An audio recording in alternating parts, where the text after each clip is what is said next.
Good evening, traders, and welcome to another post-market recap. So this time I promise to keep it short, but wanted to discuss today's levels because I find that these educational videos are actually helping a lot. So today we did 3 SPX trades, and I want to go over, having a personal bias versus following your model, okay? Because it's very important that you always rely on your model. But even myself, I go through these situations where I have a personal bias. So if you guys had the opportunity to watch our morning call that we had today, I mentioned that level 1 bullish is at 42.89 and that I wanted to buy a puts at that specific rejection at that point. Now, it did end up going there, SPX, and we did see that significant volatility as per the model. So if we go back on the model numbers, you can see that level 1 was at 42.89, level 2 was at 43.02, and so forth. Our high of the day range would have been at 43.11 at level 3, and these numbers were giving out at 7 a.m. This morning, so way ahead of time in terms of the schedule. Now, I want to go over the trades here. So initially what happened is in my morning call, I mentioned that the 42.50 puts were very intriguing and they have a sweet spot at 1.5. Now, the thing that I did wrong is that according to my model, you want to buy SPX at the specific inflection points. I didn't do that today. I actually bought it out of personal taste, and you know what ended up happening? I ended up losing around 50% of my investment, and I actually stopped. Usually I don't stop because I have 100% conviction, but when I know I'm wrong, I know an adjustment is necessary to make. And I made an adjustment around over at this point on, and that was honestly the right thing to do here, okay? So at that point on, we've seen that, our 41.50 puts weren't likely. Now, eventually what happened was that I managed to make a nice profit because at 42.80, we seen the SPX 4,300 puts. We got in at around 1.5, and immediately at that point, I bought calls at 4,300. Now, your question may be asking, hey, why did I buy a call? Why didn't I play a rejection? Well, simply because, the level 1 represents a gatekeeper either towards the upside or the downside.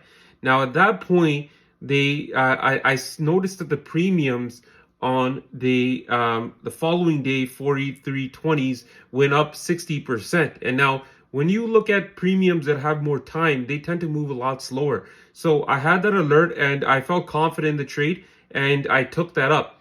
And the other thing that's important as well, I got asked this a question in my room.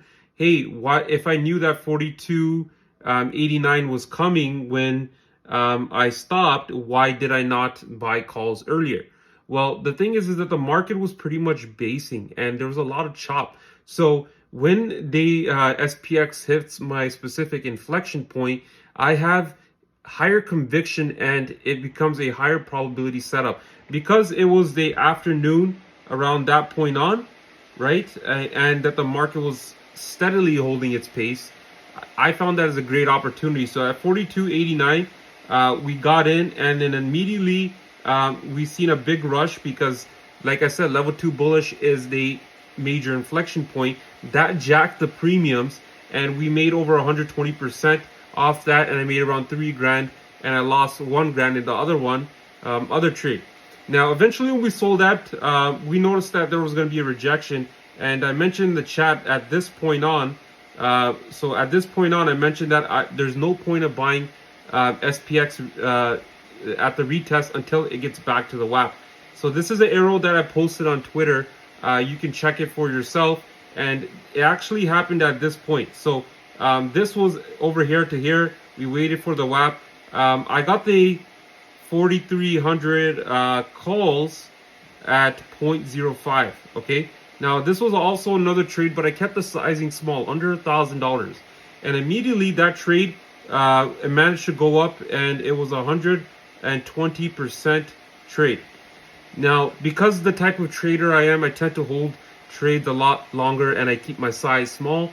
That's just how I roll, because I'm okay expecting a small play going to zero based on my account size. So even though it was a 120% play, I didn't take it. I ended up losing $500 because I seen that as an opportunity to going towards $5. The high of the day on that was around 1.2, and we got in it at 44 cents. So some people did end up taking up profits. I didn't, but overall it's good to see that work, because the reason why we didn't take it, because level 2 bullish was at 4,300. We didn't get to that point, and we closed off at that specific point over here. So it was a nice day overall. We ended in the green in terms of trading SPX. But going forward, you know, stocks that are looking bullish is Tesla. News just came out, of course, that they're partnering with GM on their overall EV charging stations, and that will definitely move the market. So let's see if we open above 4,300 tomorrow.